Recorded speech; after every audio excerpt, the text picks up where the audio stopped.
To start off the meeting, I believe Clark Swan is our thought of the day inspiration today. So Clark, unmute yourself and take it away. Hi, everybody. It's nice to see everybody. I love getting to see everybody's faces on the grid. It's pretty cool. So I chose a quote today from Viktor Frankl, who was a neurologist and a Holocaust survivor. And he said, "The last of the human freedoms, to choose one's attitude in any given set of circumstances, is to choose one's own way." And that one really spoke to me this week because I spent the first couple weeks of the isolation and shelter in place feeling pretty sorry for myself. As you guys know, I am an event planner, and so not only do I not have any kind of work to do, I know that in the future event planning is going to look really different, and just trying to kind of find my footing in that and my place in that has been challenging. But I recently, in this last week or so, have fallen into a little bit better of a routine with my kids and getting to spend time with them and teaching them how to be good little humans, which is a challenge, but it's been good. I've been trying to refocus and think about things in a different way and give myself the opportunity to decide what I'm going to take forward into our, normal life when the isolation is lifted. So I just wanted us all to take a minute and think about that today, and for the rest of the time that we're having to stay apart from each other, that it's a good opportunity to look at the things that shelter in place is giving you as a gift, and not so much about all the things it's taking away. Very well put. Thank you, Clark. And for anyone who's been joining us, yes, applause for Clark. Anyone who's been joining us, if you want to give a thought of the day, it's very much appreciated. Jennifer Budwig typically coordinates that for us, and she's still been doing it while working extra overtime on the PPP loans at Redwood Capital Bank. So if anyone is willing, let me or Jennifer know. I'm sure she would very much appreciate to have some volunteers. All right, so getting on into our meeting, I wanted to welcome any guests that we have today. I see Amanda Nelson is joining us, though I can't see her. So hello, Amanda from Old Town Rotary, Old Town Eureka Rotary, there we go. And we also have Tom Wheeler, who is from EPIC and will be giving us our program a little later on. All right, so I'm just gonna jump in, share my screen with you, and we'll kick it off.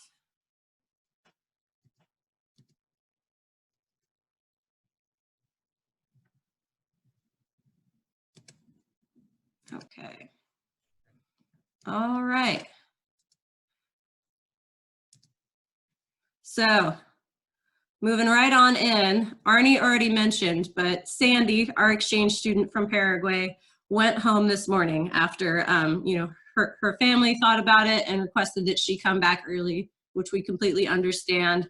I want to give a big thank you to Nancy and Arnie, who not only showed up at the airport this morning to wave her off at a safe social distance, but have just been a resource for her through this, which is a very trying year for an exchange student in general.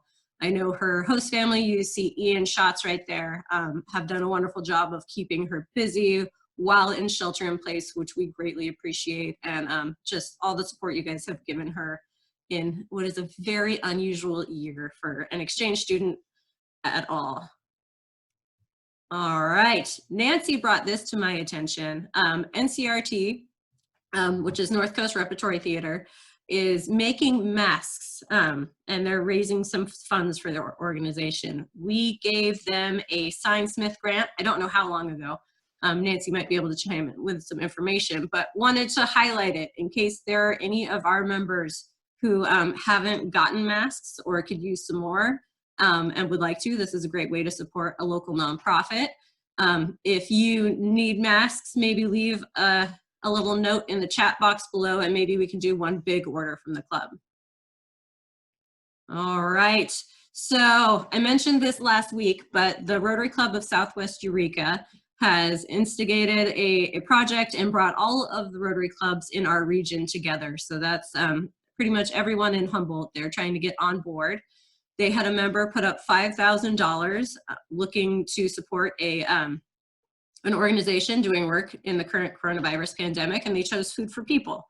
Now, as you all know, I work at Food for People, so it's a little awkward for me to advocate for support from our club, but Food for People is doing a lot right now. I think it's a very worthy project that they're doing, and it's very much appreciated. So all the other Rotary clubs are jumping in, and I would love our club to as well. We are getting $500 from the district to be allocated towards COVID-19 relief specifically. So our board voted last week to use that to put towards these matching funds. And then I'm also asking that club members give if they can. So the information to give, Southwest has agreed to run it through their foundation to make it easier on the rest of us. You can donate online at swrotary.org, or you can mail a check to us at the PO Box, and Mike said he would take care of funneling it towards that as well. When our clubs joined together, I think just 3 Rotary clubs of Eureka, which is our club, Rotary Club of Southwest Eureka, and Rotary Club of Old Town Eureka. When we joined together last year during the California wildfires, we were able to raise $30,000. So, you know, I think with all of the clubs joining in, we can do something really impactful. So I would love it if our club members would participate. All right, now on to the Rotary Minute. I'm going to hand things over to Kim Baradell. Get myself unmuted, and continuing our history presentations about how our club began. Most of you probably know that Paul Harris started the first Rotary Club in Chicago, and over the next couple of years, from 1905 to early 1908, they had increased their membership from the original 4 to over 200 members. But there was a problem that the club did not want to subdivide, and they were not particularly supportive of Paul's idea of starting secondary clubs in other parts of the country. So one day in 2008, not 2008, in 1908, a man from the Rotary Club of Chicago by the name of Manuel Munoz happened to be in San Francisco on a business trip, and he was staying at a hotel called the Cadillac Hotel in San Francisco. And he casually introduced himself to somebody else sitting in the next chair, who was also at the hotel. This man turned out to be Homer Wood. Homer was born in 1880 in Chico, California. He was the 9th child. His father had multiple professions as a farmer, a publisher, and also as a minister. But times were hard then, as they are now, and the family had to pack up and move to Visalia when Homer was about 8 years of age. However, he was a bright kid. He was the valedictorian at the high school and had ideas of what to do.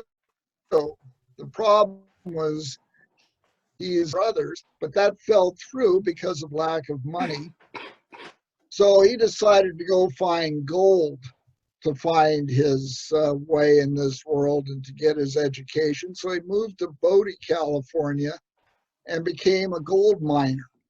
That worked for a short period of time until he put his pickaxe through his right foot, and that ended the mining career. But he started writing for a local newspaper called the Bodie Miner.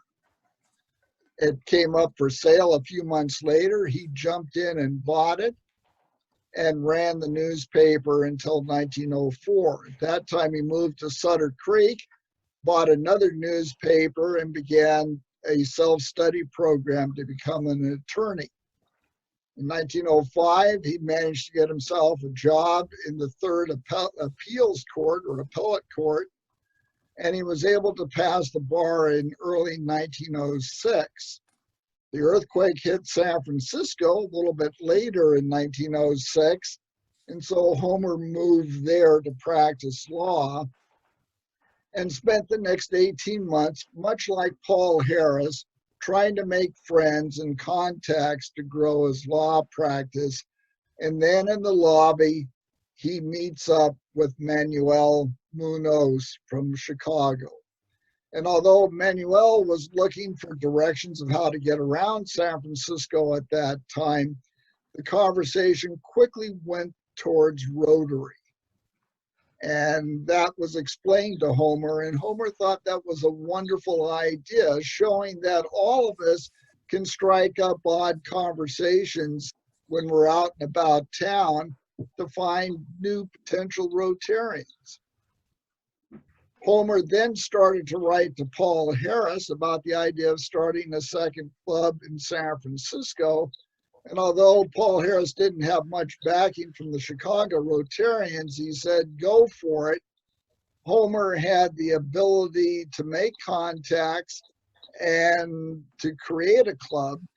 And so on the 12th of November, 1908, Homer had at least 10 core members that he'd been talking to for several months.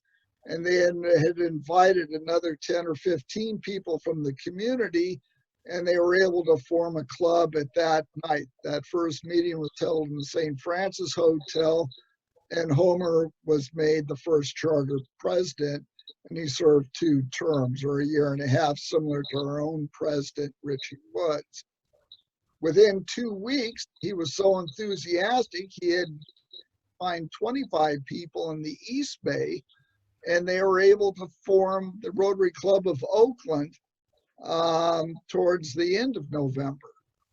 And that quickly spread to Seattle, which formed a club on the 15th of June, 1909, and Los Angeles on the 25th of June in 1909. Homer continued his interest in Rotary, but he also liked the publishing side of his life and less of the law side. So in 1911, he moved to Salinas, where he purchased the Salinas Democrat. And then 2 years later, he bought a paper called the Daily Courier, which was was being published in Petaluma. Some years later, although he was a Rotarian in one of the Santa Rosa clubs, he got tired of commuting, and he helped form the Petaluma Club in March of 1923, just a little bit ahead of us. 1928, he bought another newspaper over in Porterville, moved there, and remained there for the rest of his life. He retired in 1960 and actually died in 1976 at age 96, being a Rotarian throughout his life. Paul Harris had the vision for more clubs, but he could not convince the Chicago Club to do it. Homer Wood had both the vision and the means to make it happen. And without his efforts, it is unlikely that we would have a Rotary Club here in Eureka. So he is one of the more significant people in Rotary history. Without his efforts, we would not be here today. We will continue the story in a few weeks. Thank you. All right, thank you, Kim. Kim has been giving us history updates and will continue to do so leading up to our centennial, which will happen in 2023. All right. Member birthdays. So let's see. Today, Jenny Finch. I don't think I saw her on the call, but Ken Stoddard also has a birthday coming up. Jack, Blaine, and Lydia. And then Anthony Stubbs' anniversary is coming up in just a few days. I don't have many recognitions for today. It's getting harder to suss out stuff online, but Clark Swan, who gave us our thought of the day today, has been putting her time in self-isolation or shelter in place to good use, doing some crafting, and she started a fundraiser selling these matchboxes she made, and all donations will go to Food for People. So a big thank you to Clark for that. All right, also want to call out a member business, Eureka Natural Foods. They have been implementing a lot to keep people safe. Talked to Rick last week during the board meeting, and it sounds like it has been quite crazy over there, but they now have 10% off all day Thursday for first responders. So police, firefighter, EMT, doctors, nurse, active military, and reserves. So big thank you to Rick and everyone at Eureka Natural Foods who's helping to continue to keep people getting the groceries that they need. All right. And with that, I'm gonna exit out of share screen, and I'm gonna hand the meeting over to Tom Wheeler to give us an update on Epic. Hi, thank you so much for having me. I will share my screen, a little PowerPoint for today. And I should say that Rotary has played kind of a surprising role in my career. On my first day at Epic, I came to a Rotary meeting, and my boss at the time, Nadalyn DeLapp, was talking with Sheriff, it wasn't Sheriff Hansel then, it was the person before, about Mike cannabis Downey. laws. Mike Downey, thank you, about cannabis laws. So I am glad to return to the Rotary again today. And I want to take this opportunity to dispel some of the fears that you may have about Epic. You know, I think that Rotary as an institution may have a view of Epic as hostile to local businesses, and I want to say that that is not true. We've certainly had our flare-ups. I saw Brad Meadham is on here. You know, we've had disagreements about Richardson Grove, but we are a member of the community, and we want to be a good member of the community. So today, I want to talk about getting offshore wind right. So I imagine that a number of you were probably disappointed when the Terrigen project was not approved. And I certainly am going to mourn the electrons that weren't produced from that project. And I think that we have an opportunity to learn from that project to figure out how we can do this better in the future, how we can actually get this offshore wind program right, how we can actually get it built here in Humboldt County. And it's going to be 10 times larger in terms of total energy production than the Terrigen project would have been. So a little bit about myself. I'm originally from Seattle, Washington. I went to undergrad in Vermont at Green Mountain College. I didn't like the cold, and I came back to the Great Pacific Northwest and went to the University of Washington School of Law, where I focused on environmental law. I was hired out of UW Law by Epic, came down here in 2014, and have been at Epic ever since. I started as the program director and have moved up to executive director. A little bit about Epic, if you're not familiar. We started in 1977 in Soham by Back to the Landers, folks who would purchase properties out in the sticks, former timberlands, and their neighbors were ongoing timber management, and they were getting sprayed by aerial herbicide application. I imagine that folks on this call are probably pretty familiar with Agent Orange and the health consequences from Agent Orange application in the Vietnam War. The thing that they were spraying on our health system was very similar to Agent Orange. And the local community banded together, created this entity, which they viewed as a one-time entity to convince the timber companies to stop spraying.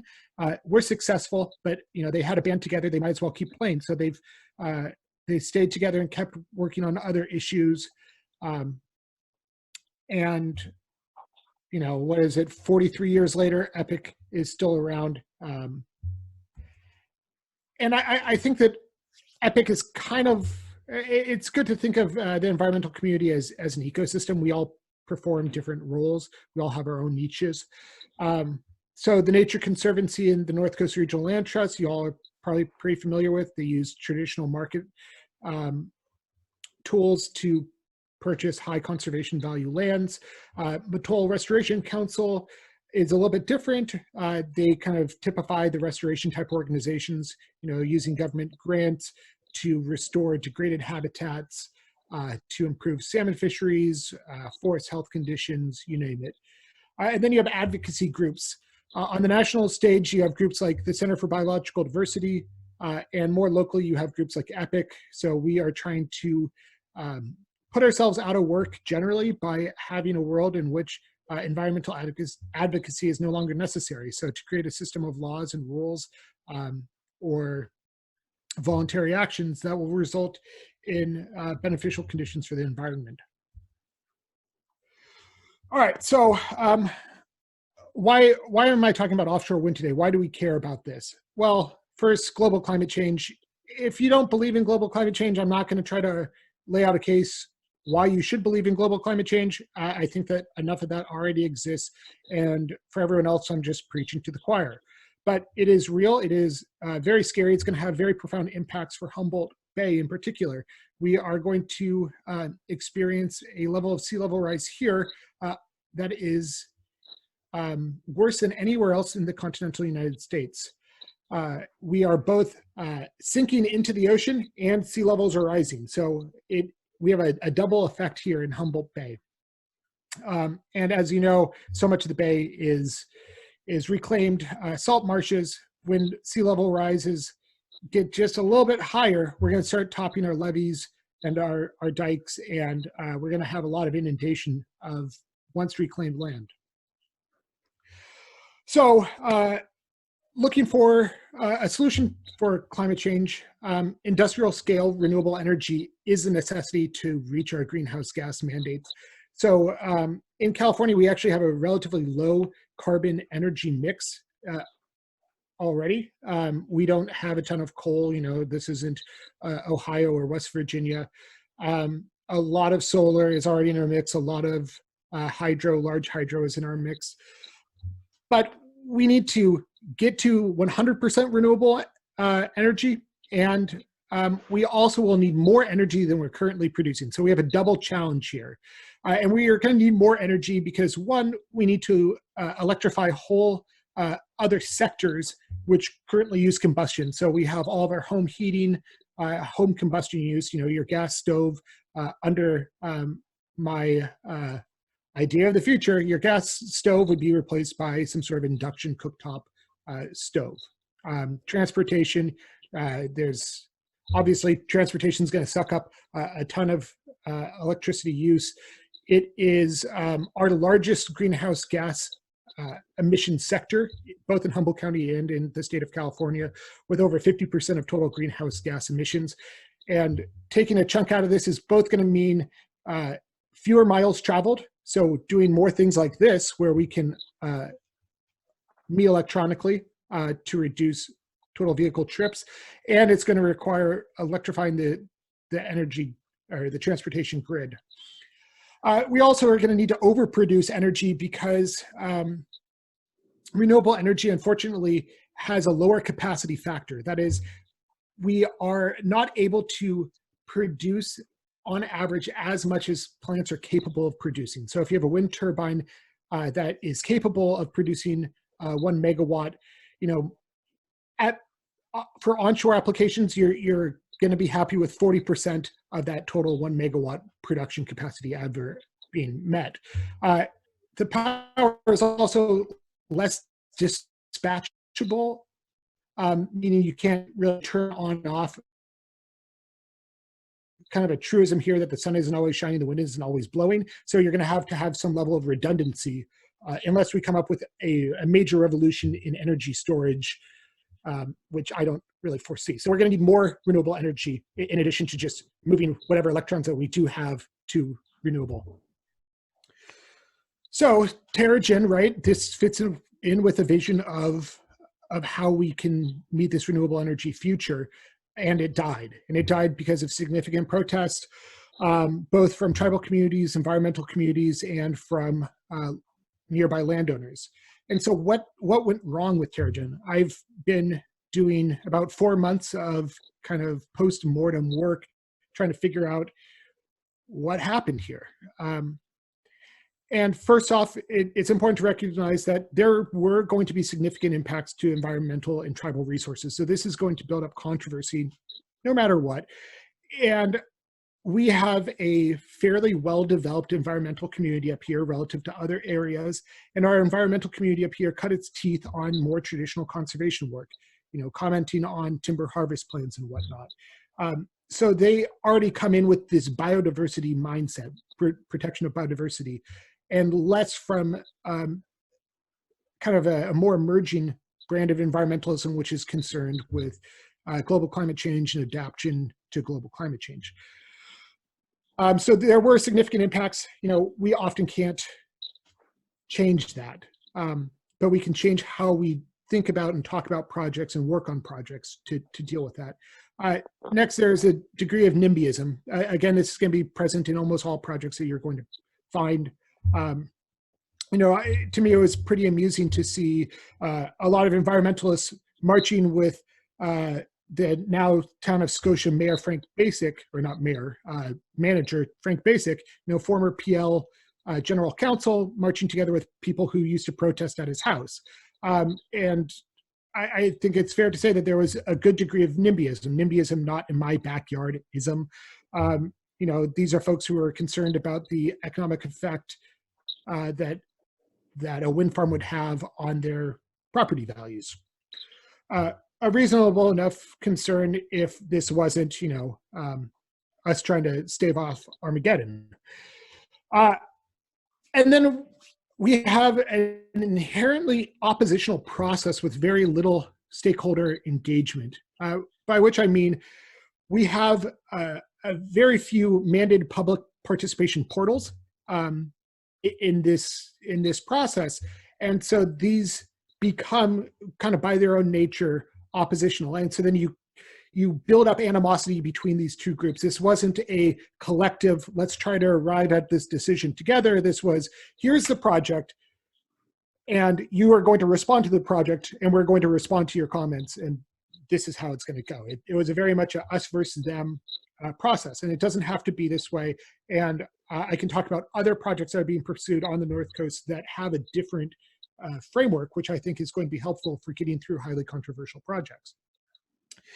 Next was media coverage. The media, unfortunately, most of the coverage, because it is an easier story to write, was writing about the horse race. These people are opposed over here, these people are in favor over here. It never really did a deeper look of, this is what the tax revenue is going to mean for local schools. They never did a deeper look on, this is the total amount of carbon, or this is the kind of controversy that's going on over the carbon accounting for this project. Whatever. I thought the media coverage was pretty lame on this project. Sorry if you're a member of the media here. Political involvement came too late in the process, so there wasn't an opportunity for policy makers, for the Board of Supervisors to meaningfully shape the project or try to play some sort of role in negotiations between the project developer and the county.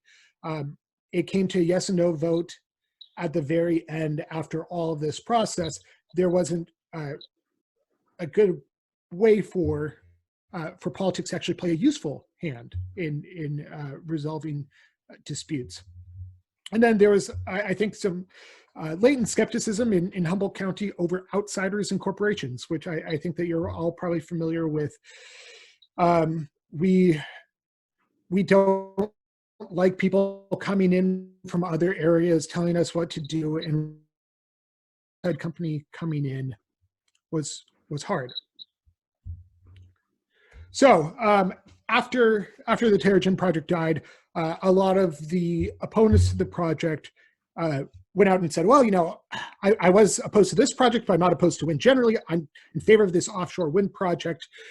But the Las Cruces Outpost asked a fair question: will the offshore project spark a nastier debate? And this is something I want to raise as an absolute red flag, because I think that absent some change in trajectory, we're on the course for a nasty debate coming up in the future with the offshore wind project. And so my hope is that we can start having these conversations, these hard conversations about trade-offs, because this is going to be a trade-off, right? We're going to get a lot of energy, but we're going to have a lot of environmental impacts, and people's lives are going to be changed, and the nature of the bay is going to be changed.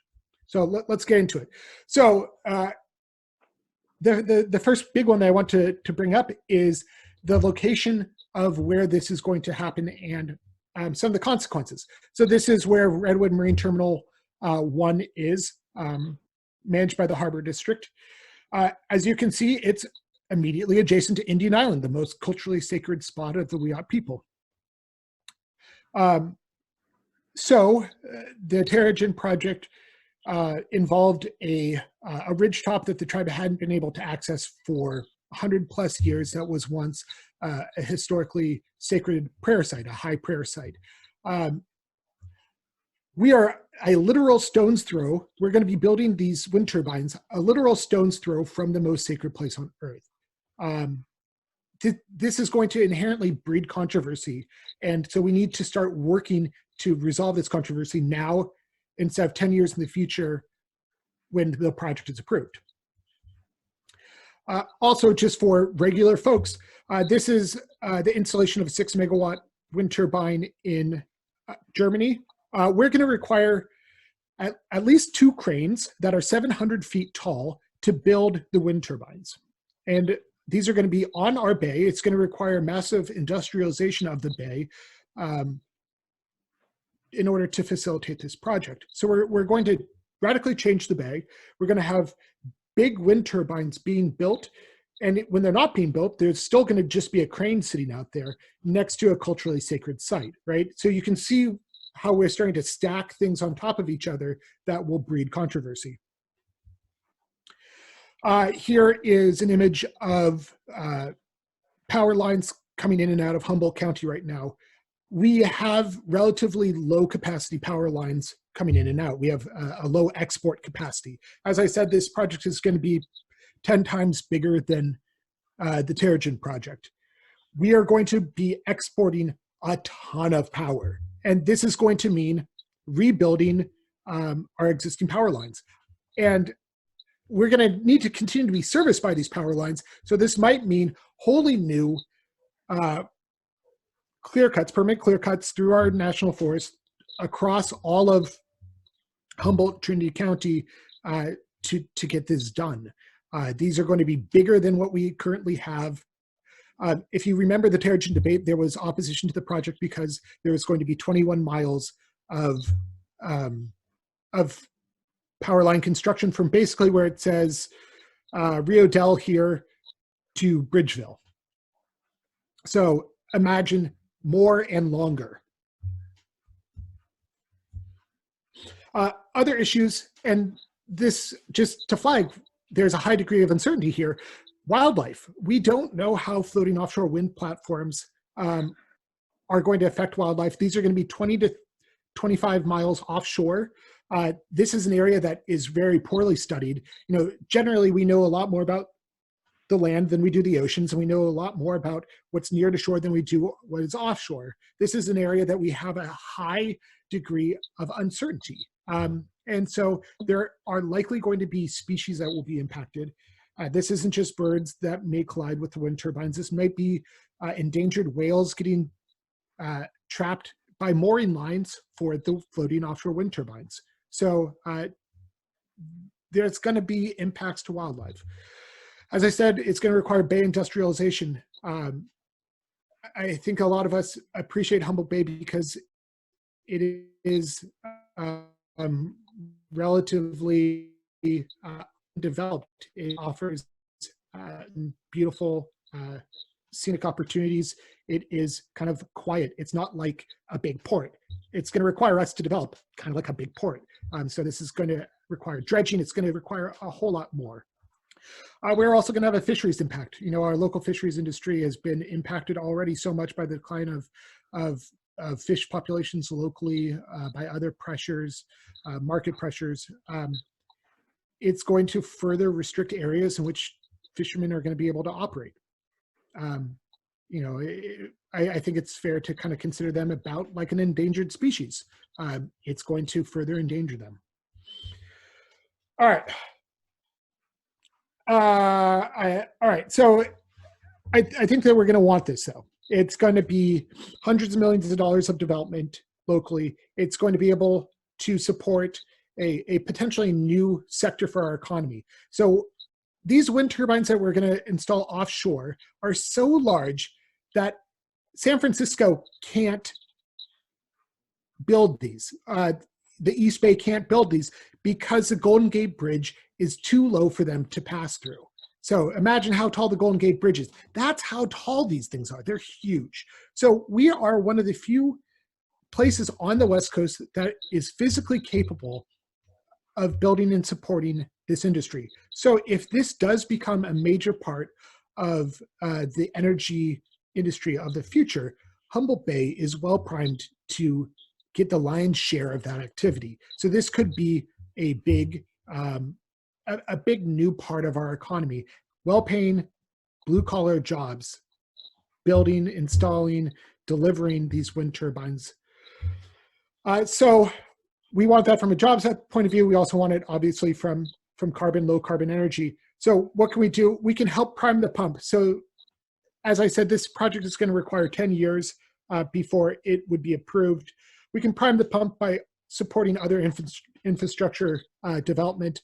I know the Humboldt, the Harbor District is currently trying to receive money to do some of the environmental impact review work for building out Marine Terminal 1. We can, as a community, support them and support work to get the infrastructure needed to develop these wind turbines together now, so that when this does come down the future, we are that competitive site. We've shown community involvement. We've shown community buy-in. It'll make the whole process go smoother. We can work for early stakeholder engagement. So I want to point out a Caltrans project that is the example that I think for this wind project. And that is the Last Chance Grade project. Congressman Huffman put together a group of stakeholders, those people who would be affected by a closure at Last Chance Grade or would be affected by any sort of plans to rebuild the highway in that area, put them together into a room, got them to agree to kind of a common vision. And that group has been really important, I think, and it will be very important as that project moves along to diffuse tensions, to get people who would be outsiders to view themselves as part of the process. Once you kind of bring somebody from the outside and put them in the decision-making framework, they can better understand the myriad of trade-offs that you're going to ultimately have for a large development process like offshore wind or like the construction of a freeway potentially through old growth redwoods on the coast. So I think that we need to start doing that early stakeholder engagement now. We need to get the enviros together, the fishermen, the tribes, business community, all into a room with a facilitated discussion so that we can start to work out, these are going to be the sort of trade-offs that we're going to think about. Like, can you be able to support that now? What are the advanced mitigation that we can do, knowing that we're going to likely impact whales, knowing that we're likely going to impact the fisheries industry? Maybe what it is to help reduce the pinch of this project on the fisheries industry is we help rebuild an ice facility for the fishing industry. That's something that the industry has wanted for a number of years. That could be something that could be done now-ish if we can find the capital. And it makes the process a lot smoother. So early stakeholder engagement, I think, is going to be critical in reducing tensions and getting people to ultimately support a project or not fight a project. And this last bullet is obviously incomplete, but I think that we need to develop a speakers bureau, and I think that we need to get people from outside of the project proponent world to start talking about the need for these types of projects. One thing that I think hurt the Terrigen project was that Terrigen was relying wholly on their own experts, their own internal people to make the pitch. And, I think a lot of people felt like they were being sold a bill of goods. And so we need to have trusted voices in the community from a diverse range of voices. We need to have environmental leaders together with fishermen, together with the the business community to be able to talk about this project, to provide reliable and accurate descriptions of what's going on. So that's why I want to work with you all on. I recognize that this group has a lot of different voices, a lot of different perspectives, and I think that having Rotary play some sort of a role in early stakeholder engagement is going to be important, or the individuals who compose Rotary. So thank you very much, and I'm happy to take questions if you all have any. All right, do we have any questions for Tom? Hey, Tom, Hey, can Matthew. you hear me? How you doing? Yeah, I'm Now, doing good. did you say you were in favor or against this project? Of offshore, I'm in favor of this project. Okay. Just, I was a little confused there by a lot of things you said. There's going to be a lot of protest. Yes. amount So of there's going to be a lot of protests if we don't do things differently. And I Okay. think that there's going to be protests, but we can reduce that protest. And the principles that I talked about here about how to reduce conflict, I think are those that we could apply to any large development project that has, you know, the Nordic fish farm, for example. I think we can all learn lessons from the Terrigen project. Okay. Good presentation too. Thanks. All right, any other questions?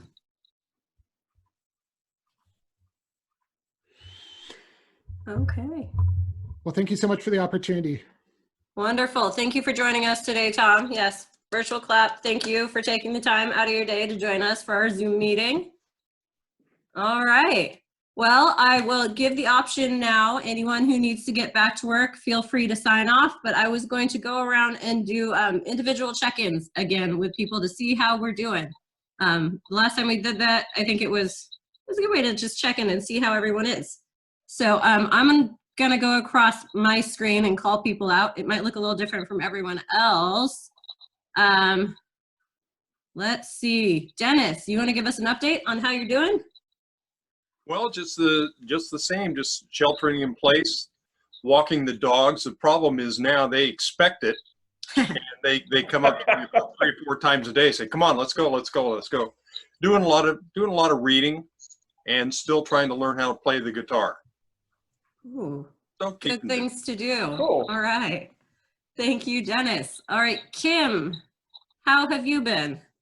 We've been fine. I continue my efforts to harass Rotarians about history projects and things, and sign Smith with Don Leonard. Our dog gets walked twice a day and all of that. But I'd suggest Dennis with the piano. He was pretty good with that about 60 years ago. All right, Dick and Debbie, how are you two doing? Oh, wait, hold on, you're on mute. Let me unmute you. Okay, Okay, yeah. you're muted now. Yeah, we're doing fine. Pretty much the same. Walk the dog, get groceries, go for walks. That's about it. Nothing exciting. All right, well, thank you for joining us. And Brad, how are you and how are things at Caltrans? Things at Caltrans are good. We've gotten over the first hump of trying to get a lot of our staff telecommuting, using up the field staff. And, most of the office, and I think 98% of my staff are out of the office and teleworking, and actually getting fairly productive at it. But rushing to try to get the right equipment to make that work. In terms of the highways, things are going well. We had a little confusion at one point where local authorities were trying to figure out how they could control the flow on the highway. I think we've got past that now. And we're recognizing that there are essential goods and services that have to continue to move. So all's well. All right, thank you. George, how are you? Let's unmute you. All right, there we go. We're doing fine. We're doing fine. My wife's really enjoying not doing anything.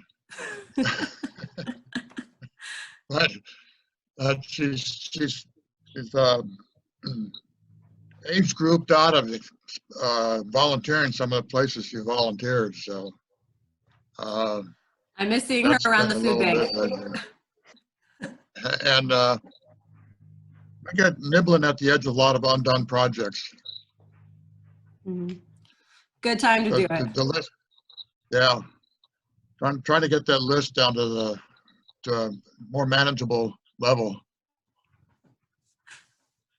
All right, thanks. Good to hear from you, George. Jerry, we heard that you are becoming a puzzle master. Do you have any other updates you want to give? Well, yeah, I saw something last night that I just thought I'd share.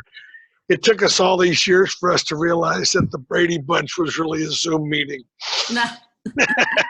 So, but no, we're doing fine. And Becky and I are walking and trying to stay busy and trying to FaceTime with the kids a lot. So we're doing okay. Good. All right, Tom Schallert. Let's see. Are you the iPhone as well? No, I think I'm good. Oh, Can you okay. hear All me? right. Yep, we can hear you. Finally figuring out Zoom, getting close to it anyway. Yeah, we don't have any dogs, but we're getting walked every day. You know, me, I walk her, and we're doing that all the time. And I don't know if anybody's familiar with Carl Spackler from Caddyshack, the movie Caddyshack, the assistant groundskeeper. Well, I've been on the hunt now since we've been in shelter in place, and the varmints don't really have much of a chance. I'm getting them all slowly but surely. The problem is the neighbors don't do it, so they come to my yard afterwards. Built 2 new veggie boxes, got the vegetable garden in, that kind of stuff. The weed dragon works great for burning weeds out. If you guys don't have that, way better than getting on your hands and knees is to get a 5-gallon propane tank and a weed dragon and burn the suckers out. So it works real well. It's very satisfying. So A lot of fun. other than that, we're just sitting here doing nothing, sheltering in place. Well, that's a good update. I have never heard of this weed dragon before. Oh, it's great on the driveway weeds too. It really does work well. So, Good to nothing know. like 1,000 degrees on a weed. It works pretty good. All right, thank you, Tom. Dawn, how are you? Oh wait, hold on. Can you unmute yourself, Dawn? I can try. There we go. How's There we that? go. Well, let's see. 2 brief updates. We've finished a new policy for operation in the future for the Sign Smith Endowment Fund and Service Fund, which the Board of Directors kindly approved at their last board meeting. Other than that, Jeff has set up a all-family Zoom meeting between everywhere from Alaska to Ohio that we're doing every Saturday. That's been fun to see my kids' faces and for them to see ours, I think. If I could unmute the video part, it would be good. I could look a lot younger. My yard's in the best shape it's ever been in. Other than that, we're doing what everyone else. My wife has not been out of the house except into her flower garden patio since this started in 6 weeks, but because we're trying to keep her as safe as we can. Mm-hmm. Oh, I should add one more thing about Sign Smith while I have the chance to anybody that is not aware of this, and that is that I will not continue to be the chairman of our committee, our club's committee, but instead, Bruce Smith has been appointed as the chair for next year, with Brad Smith as the vice chair.